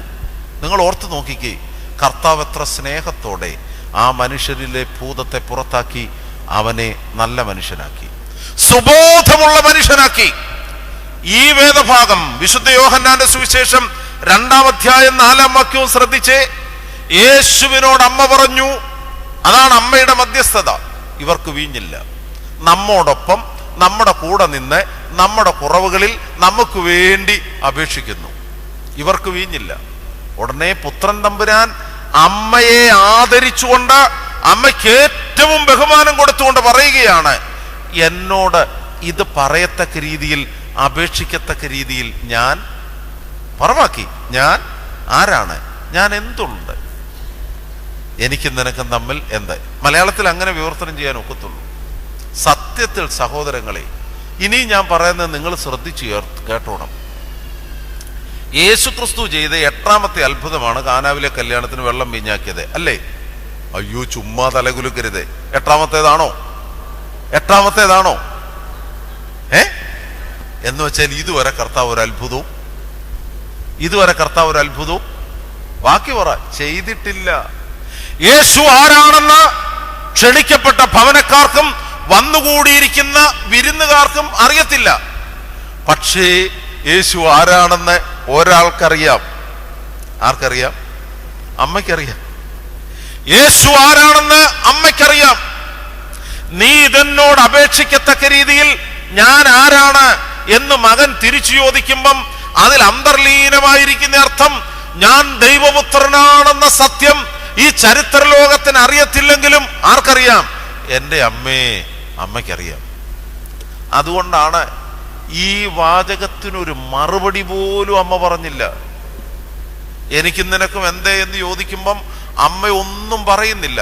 കാരണം അമ്മ അപേക്ഷിച്ചതിൻ്റെ അർത്ഥം അമ്മയ്ക്കറിയാം. അമ്മ അപേക്ഷിച്ചതിൻ്റെ അർത്ഥം ഈ യേശു സാക്ഷാൽ ദൈവപുത്രനാണ്. ഈ ബോധ്യം ഉദരത്തിൽ ഉരുവായ നിമിഷം മുതൽ അമ്മയ്ക്കറിയാം. മാലാഖ വന്ന് പറഞ്ഞു, ക്രോബേ ശ്രാപ്പികൾ തൻ സവിധം വീട്ടവതരണം ചെയ്ത കന്യകതൻ ആദാമ്യരെ സാത്മാൻ മൃതിയുവർ തന്നടിമയിൽ ദിയവീരാസ്തോത്രം. സ്വർഗോന്നതങ്ങളിൽ നിന്ന് മാലാഖ വന്ന് നസ്രത്തിലെ ഭവനത്തിൽ മറിയാമിനോട് പറഞ്ഞു, കൃപ നിറഞ്ഞവളേ, നിനക്ക് സമാധാനം, ദൈവത്തിന്റെ ആത്മാവ് നിന്റെ മേൽ വരും, നീ ഗർഭം ധരിച്ചൊരു മകനെ പ്രസവിക്കും, അവന് ദൈവം നമ്മോടുകൂടെ എന്നർത്ഥമുള്ള ഇമ്മാനുവേൽ എന്ന് പേർ വിളിക്കപ്പെടും. അമ്മയ്ക്ക് ശരിക്കും അറിയാം. പുത്രന്റെ മഹത്വത്തെക്കുറിച്ച്. അതുകൊണ്ട് അമ്മ പുത്രനോട് മറുപടി പറഞ്ഞില്ല. എന്നോട് അപേക്ഷിക്കത്തക്ക രീതിയിൽ ഞാൻ എന്തുള്ളൂ എന്ന് പുത്രൻ മറുപടി പറഞ്ഞപ്പം അമ്മ പുത്രനോടൊന്നും പറഞ്ഞില്ല. അമ്മ പരിചാരകരോടൊരു കാര്യം പറഞ്ഞു. അതാ നമ്മളോടും പറയുന്നത്. എന്താ പറഞ്ഞു? അവൻ പറയുന്നത് പോലെ നിങ്ങൾ ചെയ്യുവീൻ. അതുകൊണ്ടാണ് യോഹന്നാന്റെ സുവിശേഷം 2-ാം അധ്യായം 11-ാം വാക്യം എന്താണെന്നറിയാവോ? ഇങ്ങനെ തന്റെ മഹത്വം വെളിപ്പെടുത്തി യേശു ക്രിസ്തു കാനാവിലെ കല്യാണത്തിന് ആദ്യമായി തന്റെ മഹത്വം ബാക്കി പറയുന്ന വെളിപ്പെടുത്തി. സഹോദരങ്ങളെ, ഇന്നും പുത്രന്റെ മഹത്വം അമ്മ മുഖാന്തരം ലോകത്തിന് വെളിപ്പെടുന്നു. ഞാൻ ആദ്യം പറഞ്ഞില്ലേ, അതാണ് അമ്മയുടെ ചുമതല. ആ പുത്രന്റെ മഹത്വം മണവാട്ടിയാകുന്ന പരിശുദ്ധ സഭ മുഖാന്തരവും ലോകത്തിന് വെളിപ്പെടുകയാണ്. ഇതാണ് അമ്മയുടെ മധ്യസ്ഥതയെക്കുറിച്ച് പരിശുദ്ധ സഭ ഓർമ്മിപ്പിക്കുന്നത്. ഞാൻ അവസാനിപ്പിക്കട്ടെ. ഒരു കാര്യം കൂടെ പറഞ്ഞ് അവസാനിപ്പിക്കാം. 3 കാര്യങ്ങൾ ഇപ്പം ഞാൻ പറഞ്ഞു. ഒന്ന് ശൂനോയ പെരുന്നാൾ എന്താണ്? 2 രക്ഷാകര ചരിത്രത്തിൽ അമ്മയുടെ പ്രാധാന്യം എന്താണ്? 3 പരിശുദ്ധ ദൈവമാതാവിന്റെ മധ്യസ്ഥതയുടെ അർത്ഥം എന്താണ്? 4 ഒരു ചെറിയ കാര്യം കൂടെ ഓർമ്മിപ്പിക്കുക. അതാണ് ഈ വർത്തമാന കാലഘട്ടത്തിൽ ഏറ്റവും പ്രാധാന്യം. ഉത്തമഗീതം 2-ാം അധ്യായം 4-ാം വാക്യത്തിന്റെ 2-ാം ഭാഗം വേദപുസ്തകത്തിൽ നിന്നെടുക്കണം. ഉത്തമഗീതം 2-ാം അധ്യായം 4-ാം വാക്യത്തിന്റെ 2-ാം ഭാഗം പരിശുദ്ധ ദൈവമാതാവിനെ, അമ്മയുടെ ശ്രേഷ്ഠതയും അമ്മ പഠിപ്പിക്കുന്ന വിശ്വാസ സ്ഥിരതയും ഒക്കെ പഠിപ്പിക്കുവാൻ പിതാക്കന്മാർ ഉപയോഗിക്കുന്ന ഒരു വാക്യമാണത്.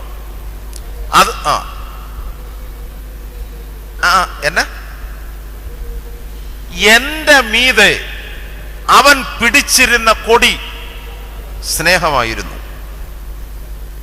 എത്ര മനോഹരമായൊരു വാക്യമാണ്. എന്റെ മീതെ അവൻ പിടിച്ചിരുന്ന കൊടി, ബാക്കി പറ, സ്നേഹമായിരുന്നു.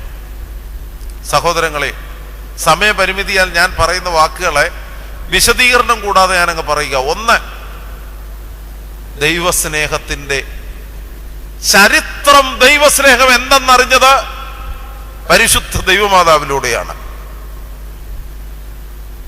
തമ്പുരാൻ സ്വർഗം ഉപേക്ഷിച്ചു, കന്യകയുടെ ഉദരത്തിൽ അധിവസിച്ചു. തമ്പുരാൻ സ്വർഗം ഉപേക്ഷിച്ച് കന്യകയുടെ ഉദരത്തിൽ അധിവസിച്ചു. അതുകൊണ്ടാണ് പിതാക്കന്മാർ പറയുന്നത്, അവൾ ദൈവസ്നേഹം ഉദരത്തിൽ വഹിച്ചു. അവൾ ദൈവസ്നേഹം ബാക്കി തന്നെ ഉദരത്തിൽ വഹിച്ചു. മനുഷ്യനോടുള്ള, സുറിയാനിക്കാരുടെ ഭാഷയിൽ പറഞ്ഞാൽ റഹമാസ് നോഷൂസോ, മനുഷ്യ സ്നേഹം. അതാണ് മനുഷ്യാവതാരം. മനുഷ്യരോടുള്ള തമ്പുരാന്റെ സ്നേഹം, അതാണ് കന്യകയുടെ ഉദരത്തിൽ ഉരുവായ ദൈവപുത്രൻ. അതുകൊണ്ട് അമ്മയ്ക്കല്ലാതെ ആർക്ക് പറയാൻ സാധിക്കും, എന്റെ മീതെ അവൻ പിടിച്ച കൊടി, എന്റെ മീതെ അവൻ പിടിച്ച കൊടി സ്നേഹമായിരുന്നു. ഉത്തമഗീതത്തിന്റെ പ്രമേയം സർവശക്തനായ ദൈവം മണവാളനും തെരഞ്ഞെടുക്കപ്പെട്ട ഇസ്രായേൽ മക്കൾ മണവാട്ടി. ഈ ബന്ധമാണ്. പഴയ നിയമത്തിൽ ഈ ബന്ധം, യഹോവയും ദൈവജനവും തമ്മിലുള്ള ബന്ധത്തെ വിശദീകരിക്കാൻ ഈ ഭാര്യ ഭർത്തൃബന്ധം വളരെ ശക്തമായി പറയുന്നുണ്ട്. ഹോശേയ പ്രവാചകൻ പരസംഗം ചെയ്ത യെരൂശലേം തിരികെ വരുന്നതിന് വേണ്ടി നോക്കിപ്പാർത്തിരിക്കുന്ന സ്നേഹനിധിയായ ഭർത്താവിന്റെ സ്ഥാനത്ത് യഹോവയായ ദൈവത്തെ ചിത്രീകരിക്കുന്നുണ്ട്. പുതിയ നിയമത്തിലേക്ക് വരുമ്പം പൗലോസ് അപ്പോസ്തലൻ പറയുന്നത് എത്ര മനോഹരം. മശിഹായും മണവാട്ടിയായ സഭയും. ഈ മണവാട്ടിയായ സഭയുടെ പ്രത്യേകത എന്താ? തെരഞ്ഞെടുക്കപ്പെട്ട ഇസ്രായേൽ അല്ല, മറിച്ച് തെരുവീതിയിൽ ആർക്കും വേണ്ടാതെ ഉപേക്ഷിക്കപ്പെട്ടവൾ. അതുകൊണ്ടാണ് ഓരോ വിവാഹ ശുശ്രൂഷയിലും ചൊല്ലുന്നത്, വിജാതീയ പുത്രിയെ തനിക്ക് മണവാട്ടിയായി തെരഞ്ഞെടുത്ത സ്വർഗീയ മണവാളനായ മശിഹാ തമ്പുരാനെ നിനക്ക് സ്തുതി. ഇതാണ് സഭയുടെ സ്ഥാനം. അതുകൊണ്ട് മണവാട്ടിയായ പരിശുദ്ധ സഭയും പഴയ ഇസ്രയേലും പുതിയ ഇസ്രയേലും എല്ലാറ്റിലും ഉപരി അമ്മ ലോകത്തിന് നൽകുന്ന മനോഹരമായ സന്ദേശത്തിന്റെയും പ്രതികരണമാണ് ഈ വാക്യം. എനിക്ക് മീതെ അവൻ പിടിച്ച കൊടി ശരിക്കു പറ സ്നേഹമായിരുന്നു. പിതാക്കന്മാർ പറയുന്നു ദൈവസ്നേഹം അവളുടെ ഉദരത്തിൽ ഉരുവായി. അടുത്ത വാക്യം എന്നാന്നോ? ദൈവരാജ്യം അവൾ ഉള്ളിൽ വഹിച്ചു. അതുകൊണ്ടാണ് അപ്രേം മനോഹരമായ വാക്കിൽ വിശദീകരിക്കുന്നു. പിതാവിന്റെ മാർവിൽ നിന്നും, അനാദിയിൽ പിതാവിന്റെ മാർവിൽ നിന്നും സ്വമനസാലെ ഇറങ്ങി കന്യകയുടെ മടിയിൽ വസിച്ചവൻ, അതാണ് മശിഹ തമ്പുരാൻ. പിതാവിന്റെ മാർവിൽ അനാദിയിൽ അധിവസിച്ചവൻ കാലസമ്പൂർണതയിൽ കന്യകയുടെ മടിയിൽ വസിച്ചു. അതുകൊണ്ടാണ് പിതാക്കന്മാർ പറഞ്ഞത്, ഒന്നാമത് അവൾ ദൈവരാജ്യം ഉദരത്തിൽ സ്വീകരിച്ചു, ദൈവസ്നേഹം ഉദരത്തിൽ സ്വീകരിച്ചു. രണ്ട്, ദൈവരാജ്യം ഉള്ളിൽ വഹിച്ചവളാണ് പരിശുദ്ധ കന്യക. പക്ഷെ അമ്മയെക്കുറിച്ച് പഠിക്കുമ്പോൾ നിങ്ങളൊന്ന് ഓർത്തു. അതുകൊണ്ടാണ് മാലാഖം എന്ന് പറയുന്നത്, കൃപ നിറഞ്ഞവളെ നിനക്ക് സമാധാനം. പക്ഷെ എന്നാ സമാധാനം കിട്ടിയേ? ഇവിടെ ഇരിക്കുന്ന സ്ത്രീകളൊക്കെ ഒന്ന് ശ്രദ്ധിച്ച്, നന്നേ ചെറുപ്പത്തിൽ മാതാവിൻ്റെ പിതാവും മാതാവും മരിച്ചുപോയി. യുയാക്കീമും ഹന്നായും നന്നേ ചെറുപ്പത്തിലെ മരിച്ചു. നന്നേ ചെറുപ്പത്തിലെ മാതാപിതാക്കൾ മരിക്കുന്ന ഒരു സ്ത്രീക്ക് എന്നാ സ്വസ്ഥത! നന്നേ ചെറുപ്പത്തിൽ അപ്പനും അമ്മയും മരിച്ചുപോയിട്ടും 14 വർഷക്കാലം ദേവാലയത്തിൽ വളർത്തപ്പെട്ടപ്പോഴും അമ്മയ്ക്ക് സാക്ഷിക്കുവാനുള്ള വാക്യമാണ് ഉത്തമഗീതം 2-ാം അധ്യായം 4-ാം വാക്യത്തിന്റെ 2-ാം ഭാഗം. എനിക്ക് മീതെ അവൻ പിടിച്ചിരുന്ന കൊടി സ്നേഹമായിരുന്നു. 14-ാമത്തെ വയസ്സിൽ 4 ഇരട്ടി പ്രായമുള്ള യൗസേപ്പുമായിട്ട് വിവാഹ നിശ്ചയം നടത്തുന്നു. 4 ഇരട്ടി പ്രായം. ഒരു സ്ത്രീയുടെ ജീവിതത്തിലെ സന്തോഷത്തിന്റെ നിമിഷമാണ് ഒരു വിവാഹ നിശ്ചയത്തിന്റെ നിമിഷം. എന്നാൽ ഇവിടെയും ഓർത്തു നോക്കിക്കേ, ഈ അമ്മയ്ക്ക് സന്തോഷിക്കാൻ ഭൗതികമായി ഒന്നുമില്ല, എന്നാലും അമ്മയ്ക്ക് സ്വസ്ഥതയുണ്ട്. എന്താ കാരണം? എനിക്ക് മീതെ അവൻ പിടിച്ചിരുന്ന കൊടി സ്നേഹമായിരുന്നു. വിവാഹ നിശ്ചയ സമയത്താണ് ഗർഭിണി എന്നറിയപ്പെടുന്നത്. വിശുദ്ധ മത്തായിയുടെ സുവിശേഷം 1-ാം അധ്യായം 24-25 വാക്യങ്ങൾ വളരെ ശ്രദ്ധേയം. യൗസേപ്പ് നിശ്ചയിച്ചു ആരും അറിയാതെ ഇവളെ ഉപേക്ഷിക്കണം. അതേസമയം യൗസേപ്പ് ഒരു സ്വപ്നം കണ്ടു. ആ സ്വപ്നത്തെ കുറിച്ചാണ് വിശുദ്ധ മത്തായിയുടെ സുവിശേഷം 1-ാം അധ്യായം 24-ാമത്തെ വാക്യം. യൗസേപ്പ് ഉറക്കമുണർന്നു, ദൂതൻ പറഞ്ഞതുപോലെ ഭാര്യയെ ചേർത്തുകൊണ്ടു. എന്നാ പറഞ്ഞതെന്ന് വേദപുസ്തകത്തിലില്ല. എന്നെ സ്വപ്നം കണ്ടെന്നും വേദപുസ്തകത്തിലില്ല. അതേസമയം യൗസേപ്പിനുണ്ടായ വെളിപാടിന്റെ ഞായറാഴ്ച, അതിന്റെ സന്ധ്യാപ്രാർത്ഥനയിൽ പാമ്പാക്കട നമസ്കാരത്തിൽ കിടപ്പുണ്ട് യൗസേപ്പിന്റെ സ്വപ്നം എന്നാന്ന്. ആരും ശ്രദ്ധിച്ചു കാണത്തില്ല. എന്നാന്നോ സ്വപ്നം? അത് സുറിയാനിക്കാരുടെ മനോഹരമായ ഒരു പാരമ്പര്യമാണ്. നീതിമാനായ യൗസേപ്പ് ഒരു സ്വപ്നം കണ്ടു. എന്താ സ്വപ്നം? ഒരു കൊട്ടാരം. ആ കൊട്ടാരത്തിന്റെ വാതിൽ അടച്ചിരിക്കുന്ന കൊട്ടാരം. അതാണ് യൗസേപ്പ് കണ്ട സ്വപ്നം. പക്ഷെ ഒരു കാര്യം കൂടെ മനസ്സിലായി, കൊട്ടാരത്തിന്റെ വാതിൽ അടച്ചിരുന്നിട്ടും രാജാവ് അതിനകത്ത് വസിക്കുന്നു. സാധാരണ നമ്മളൊരു വീട്ടിലേക്ക് ചെന്നു, ഗേറ്റ് അടച്ചിട്ടിരിക്കുക. നമ്മൾ അന്നേരം ചിന്തിച്ചു വീട്ടിൽ ആരും കാണത്തില്ല. അതിനാണ് ഇൻഫറൻസ് എന്ന് പറയുന്നത്. നമ്മളൊക്കെ വിലയിരുത്തുന്നത് in accordance with our usual inferences. വാതിലടച്ചിരിക്കുകയാണെങ്കിൽ നമ്മുടെ ചിന്ത അകത്താരുമില്ല. നമ്മൾ പ്രിൻസിപ്പാളിനെ കാണാൻ വേണ്ടി കോളേജിന്റെ ഓഫീസിലേക്ക് ചെന്നു. പ്രിൻസിപ്പാളിന്റെ റൂം പുറത്ത് നിന്ന് പൂട്ടിയിരിക്കുകയാണ്. നമ്മുടെ മനസ്സിലിരിക്കുന്ന ചിന്ത അകത്ത് പ്രിൻസിപ്പാൾ ഇല്ല. പക്ഷെ അങ്ങേര് പിയൂണിനോട് പറഞ്ഞു ഒത്തിരി പേര് വന്ന് ശല്യപ്പെടുത്താതിരിക്കാൻ പുറത്തുനിന്ന് പൂട്ടിയേക്കാൻ. അപ്പൊ പ്രിൻസിപ്പാൾ അകത്തുണ്ടോ? അകത്തുണ്ട്. യൗസേപ്പ് കണ്ട സ്വപ്നം വാതിലടച്ചിരിക്കുന്ന കൊട്ടാരം, പക്ഷെ കൊട്ടാരത്തിനകത്ത് രാജാവ്. അപ്പൊ യൗസേപ്പിന് മനസ്സിലായി, കാരണം എബ്രായ തലമുറകളായി സ്ത്രീയുടെ സന്തതിക്ക് വേണ്ടി നോക്കി പാർത്തിരിക്കുന്ന പ്രതിനിധിയാണ് യൗസേപ്പ്. അതുകൊണ്ട് യൗസേപ്പിന് സംശയമില്ല, യൗസേപ്പാണ് ലോകത്തോട് വിളിച്ചു പറഞ്ഞത്. എന്തിനാ എൽദോ പെരുന്നാളിന് മുമ്പ് യൗസേപ്പിന്റെ വെളിപാടിന്റെ ഞായറാഴ്ച? കാരണം ചരിത്ര ലോകത്തിലെ പരിശുദ്ധ ദൈവമാതാവിന്റെ സാക്ഷ്യത്വത്തിന് ഏറ്റവും സമാനമായി ചരിത്രത്തോട് സാക്ഷ്യം പറയാൻ യൗസേപ്പ് വേണം. യൗസേപ്പിന്റെ സാക്ഷ്യം ഇതാണ്: മറിയാമിന്റെ ഉദരത്തിൽ ഉരുവായത് പരിശുദ്ധാത്മാവിനാലാണ്, ഞാൻ മുഖാന്തരമല്ല. ആ സാക്ഷ്യം നൽകുന്നത് യൗസേപ്പാണ്. അനുഗ്രഹിക്കപ്പെട്ട ദൈവമക്കളെ, എന്തു വേദനയും പ്രയാസവുമാണ് അമ്മ അനുഭവിക്കുന്നത്. 14 വയസ്സുള്ള സ്ത്രീ ഗർഭിണിയാണെന്ന് അറിയപ്പെടുന്നു. യഹൂദ നിയമം അനുസരിച്ച് പാളയത്തിന് പുറത്തു കൊണ്ടുപോയി കല്ലെറിഞ്ഞു കൊല്ലപ്പെടും. യൗസേപ്പ് ഉപേക്ഷിക്കും. എന്നാലും മറിയ പറഞ്ഞ വാക്കെന്നാ? ഇതാ ഞാൻ കർത്താവിന്റെ ദാസി, നിന്റെ ഇഷ്ടം പോലെ എനിക്ക്. നമ്മുടെ പിതാക്കന്മാർ പറയുന്ന കാര്യം എന്നോ, ഇങ്ങനെയൊക്കെ അമ്മ പറഞ്ഞതിന്റെ കാരണം ഇതാ: എനിക്ക് മീതെ അവൻ പിടിച്ചിരുന്ന കൊടി, എനിക്ക് മീതെ അവൻ പിടിച്ചിരുന്ന കൊടി സ്നേഹമായിരുന്നു. ഈ പാശ്ചാത്യ സഭയിലൊക്കെ മേരി എന്ന വാക്കിന്റെ അർത്ഥം ഗാർഡനർ, തോട്ടക്കാരി എന്നൊക്കെയാണ്. എന്നാൽ സുറിയാനിക്കാരും സെമറ്റിക്കാരും അങ്ങനെയല്ല പറയുന്നത്. മറിയ, മറിയ എന്ന മറിയയുടെ അർത്ഥം മറിയോ ഈൻ, ഗോഡ് ഈസ് മൈ ലോർഡ്, തമ്പുരാനാണ് എന്റെ ഉടയവൻ. അതാണ് മറിയ എന്ന വാക്കിന്റെ തന്നെ അർത്ഥം. അതുകൊണ്ടാണ് അമ്മ പറഞ്ഞത്, നിന്റെ ഇഷ്ടം പോലെ എനിക്ക് ഭവിക്കട്ടെ. അനുഗ്രഹിക്കപ്പെട്ട ദൈവമക്കളെ, പുത്രനെ പ്രസവിക്കുന്നതിന് വേണ്ടി ബേത്ലഹേമിലെ ഓരോ സത്രത്തിന്റെ വാതിക്കലൂടെയും ഈ പാവപ്പെട്ട പെങ്കൊച്ച് 9 മാസം ഗർഭിണിയായ പെൺകുട്ടി നടക്കുകയാണ്. എന്തൊരു സമ്മർദ്ദം, എന്തൊരു വേദന, എന്തൊരു മനപ്രയാസം അമ്മ അനുഭവിച്ചിട്ടുണ്ട്. എന്നാലും അമ്മയ്ക്ക് വിഷമയില്ല. എന്താ കാരണം എന്നറിയാവോ? ഉത്തമഗീതം 2-ാം അധ്യായം 4-ാം വാക്യത്തിന്റെ 2-ാം ഭാഗം: എനിക്ക് മീതെ അവൻ പിടിച്ചിരുന്ന കൊടി സ്നേഹമായിരുന്നു. അമ്മയ്ക്ക് ശരിക്കറിയാം ഈ ഉദരത്തിൽ വളർന്നു വരുന്നത് ദൈവസ്നേഹമാണ്. ഞാൻ അവസാനിപ്പിക്കുന്നു. 33-ാമത്തെ വയസ്സിൽ പച്ചമാംസം പിച്ചു ചീന്തുകയാണ് ഗോകുൽത്താട് ഉത്തങ്ക ശൃംഗത്തിൽ. 33-ാമത്തെ വയസ്സിൽ പച്ചമാംസം പിച്ചു ചീന്തുകയാണ്.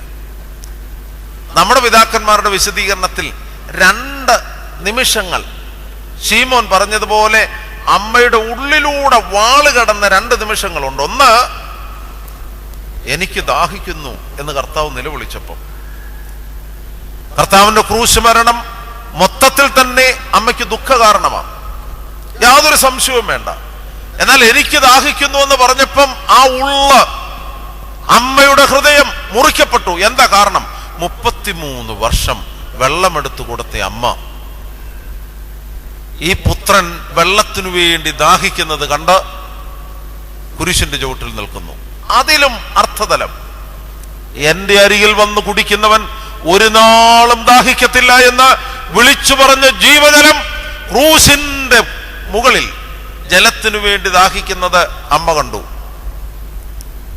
അതിലും ഹൃദയഭേദകമായ ഒരു നിമിഷം സുറിയാനിക്കാർ വിവരിക്കുന്ന എന്താന്നോ? ഈ പടയാളികൾ ആ കുരിശിന്റെ ചുവട്ടിലിരുന്ന് തുന്നലില്ലാത്ത അങ്കിയെക്കുറിച്ചൊരു കമന്റ് പറഞ്ഞു. എന്താണ്? ഇത് കീറരുത്, ഇത് കീറരുത്, ഇത് ആർക്ക് വരുമെന്ന് ചീട്ടിടാം. യഥാർത്ഥത്തിൽ 14 വർഷം അമ്മ ദേവാലയത്തിൽ അധിവസിച്ചപ്പം അമ്മയുടെ ചുമതല, അമ്മ നിർവഹിച്ച ഒരു ജോലിയാണ് നൂൽ നൂക്കുന്നത്. കാഴ്ചയപ്പം മൂടിവെക്കുന്ന കപിലാനകൾ അമ്മ നെയ്തെടുത്തു.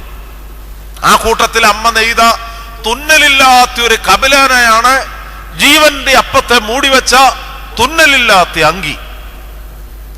കാഴ്ചയപ്പം മൂടിവെക്കുന്ന ചെറിയ കപിലാനകൾ പോലെ ജീവന്റെ അപ്പമായ സ്വർഗീയ അപ്പമായ മശിഹാ തമ്പുരാൻ അണിഞ്ഞിരുന്ന തുന്നലില്ലാത്ത അങ്കി അമ്മ നെയ്തെടുത്ത അങ്കിയാണ്. അനുഗ്രഹിക്കപ്പെട്ട ദൈവമക്കളെ, എത്രമാത്രം ഈ സ്ത്രീ വേദനിച്ചു കുരിശിന്റെ ചുവട്ടിൽ. പക്ഷെ അവിടെയും ശ്രദ്ധിച്ചു നോക്കുക, അമ്മ ആ കുരിശിന്റെ ചുവട്ടിൽ നിൽക്കുകയാണ്. യേശു ക്രിസ്തു ശിഷ്യനോട് പറയുന്നു, സ്ത്രീയെ ഇതാ നിന്റെ മകൻ. അമ്മയോട് പറയുന്നു, അമ്മയോട് പറയുന്നു, സ്ത്രീയെ ഇതാ നിന്റെ മകൻ. ശിഷ്യനോട് പറയുന്നു, ശിഷ്യ ഇതാ നിന്റെ അമ്മ. കുരിശിന്റെ ചുവട്ടിലും അമ്മ സമാധാനം അനുഭവിച്ചതിന്റെ കാരണം എന്താണെന്നോ? അമ്മയ്ക്ക് വ്യക്തമായി അറിയാം, എനിക്ക് മീതെ അവൻ പിടിച്ച കൊടി സ്നേഹമായിരുന്നു. അനുഗ്രഹിക്കപ്പെട്ട ദൈവമക്കളെ, നാളെ അമ്മയുടെ വാങ്ങിപ്പിന്റെ പെരുന്നാളാണ്. പൗരസ്ത്യ സഭയെ സംബന്ധിച്ച് ഏറ്റവും അനുഗ്രഹിക്കപ്പെട്ട അമ്മയുടെ ഓർമ്മ ദിവസം. അമ്മയുടെ മൃതശരീരം സ്വർഗത്തിലേക്ക് എടുക്കപ്പെട്ട വാങ്ങിപ്പിന്റെ നിമിഷം. ചരിത്രലോകത്തിൽ അദൃശ്യനായ ദൈവത്തെ അമ്മ ദൃശ്യമാക്കി. പരിശുദ്ധ സഭയാകുന്ന ക്രിസ്തുവിന്റെ മണവാട്ടിയാകുന്ന നമ്മളും ആ ചുമതല തന്നെ നിർവഹിക്കുന്നു. അപ്പോസ്തോലൻ അമ്മയെ കർത്താവ് ഏൽപ്പിച്ചു കൊടുത്തത് സഭയ്ക്കായി പരമേൽപ്പിച്ച നിമിഷമാണ്. അതുകൊണ്ട് വർത്തമാന കാലഘട്ടത്തിലും സഭയുടെ ആരാധനാ ജീവിതത്തിൽ പ്രാർത്ഥനയിൽ അമ്മ നമ്മോടൊപ്പമുണ്ട്. പ്രധാന സ്ഥാനത്ത് നമ്മോടൊപ്പം അമ്മ നമുക്ക് വേണ്ടി ദൈവസന്നിധിയിൽ അപേക്ഷിക്കുന്നു. അമ്മയുടെ മധ്യസ്ഥതയുടെയും ശ്രേഷ്ഠത ഇതാണ്. ഏറ്റവും അവസാനമായി ഞാൻ പറഞ്ഞു, എല്ലാ കഷ്ടതയുടെയും ദുരിതത്തിൻ്റെയും നടുവിൽ അമ്മ സമാധാനം അനുഭവിച്ചു. എന്താ കാരണം? അമ്മയ്ക്ക് നല്ല ബോധ്യമുണ്ടായിരുന്നു, എനിക്ക് മീതെ അവൻ പിടിച്ച കൊടി സ്നേഹമായിരുന്നു. ഒരു വാക്ക് പ്രാർത്ഥിച്ച് അവസാനിപ്പിക്കാം. നിർത്തിയിടരുതേ മാതാവേ ഞങ്ങൾക്കായുള്ളർത്ഥനയെ, ഞങ്ങളിൽ ആർദ്രത തോന്നിയിടാൻ ഏകാത്മജനോടാർത്തി. കാരുണ്യവാനും സർവശക്തനും ഞങ്ങളെ കരുതുന്നവനുമായ സ്വർഗസ്ഥ പിതാവേ, പരിശുദ്ധ ദൈവമാതാവിൻ്റെ ഓർമ്മ പെരുന്നാൾ യോഗ്യമായ വിധം ആചരിക്കുന്നതിന് അവിടുന്ന് ഞങ്ങളെ പ്രാപ്തരാക്കണമേ. ഞങ്ങളുടെ ബലഹീനതകളെയും കുറവുകളെയും പരിഹരിച്ച് അമ്മയോട് ഒരുമിച്ച് തിരുസന്നിധിയിൽ നിലകൊള്ളുവാനും നിന്നെ സ്തുതിപ്പാനും, ദൈവമേ അവിടുത്തെ സാന്നിധ്യം ലോകത്തിന് വ്യക്തമാക്കി കൊടുക്കുന്ന രക്ഷാകര പ്രവർത്തനം നിർവഹിപ്പാനും ഞങ്ങളെ ശക്തീകരിക്കണമേ. ദൈവമായ കർത്താവേ, പരിശുദ്ധ ദൈവമാതാവിൻ്റെ മധ്യസ്ഥത ഞങ്ങളോടൊപ്പം ഒരുമിച്ചിരുന്ന് തിരുസന്നിധിയിൽ പ്രാർത്ഥിക്കുന്ന സഹവാസത്തിൻ്റെ ശ്രേഷ്ഠതയാകുന്നു. ഈ സത്യം മനസ്സിലാക്കുവാൻ ഞങ്ങൾക്ക് കൃപ നൽകണമേ. അമ്മ അനുഭവിച്ച ദൈവസ്നേഹം, അമ്മ ഉൾക്കൊണ്ട ദൈവസ്നേഹം കർത്താവെ ഉൾക്കൊള്ളുവാൻ ഞങ്ങളെയും ശക്തീകരിക്കണമേ. യഥാർത്ഥത്തിൽ മനുഷ്യാവതാരം ചരിത്രത്തിൻ്റെ ഒരു നിമിഷം നടന്നതല്ല. ഇന്നും ഞങ്ങളുടെ ഉള്ളിൽ ക്രിസ്തു ഉരുവാകുന്ന നിമിഷം, ദൈവസ്നേഹം ഞങ്ങളിൽ ഉരുവാകുന്ന നിമിഷം, അത് ചരിത്ര ലോകത്തിലേക്ക് അദൃശ്യനായി ദൈവം ദൃശ്യമാകുന്ന മനോഹര നിമിഷമായി മനസ്സിലാക്കുവാൻ ഞങ്ങൾക്ക് ശക്തി നൽകണമേ. ദൈവമായ കർത്താവേ, ഞങ്ങളുടെ ബലഹീനതകളെയും കുറവുകളെയും അവിടുത്തെ കരുണാസമുദ്രത്തിങ്കൽ കഴുകി ശുദ്ധീകരിക്കണമേ. പരിശുദ്ധ ദൈവമാതാവേ, ഞങ്ങൾക്ക് വേണ്ടി അപേക്ഷിക്കണമേ. സഭയെയും അതിലെ എല്ലാ സുവിശേഷ പ്രവർത്തനങ്ങളെയും അനുഗ്രഹിക്കണമേ. ഞങ്ങളെ നേർവഴിയിൽ നടത്തുന്ന പിതാക്കന്മാരെയും ഉപദേഷ്ടാക്കന്മാരെയും ദൈവീക ജ്ഞാനത്തിൽ നടത്തി ദീർഘായുസ് കൊണ്ട് അനുഗ്രഹിക്കണമേ. കർത്താവെ, വിശ്വാസികളായ ഞങ്ങളുടെ വാങ്ങിപ്പോയവരെ പുണ്യപ്പെടുത്തണമേ. സ്തുതിയും സ്തോത്രവും ഞങ്ങൾ അങ്ങയ്ക്കും അവിടുത്തെ ഏകജാതനും വിശുദ്ധാത്മാവിനും സമർപ്പിക്കുന്നു, ഇപ്പോഴും എല്ലായ്പ്പോഴും ഇന്നും എന്നേക്കും തന്നെ. ആമേൻ.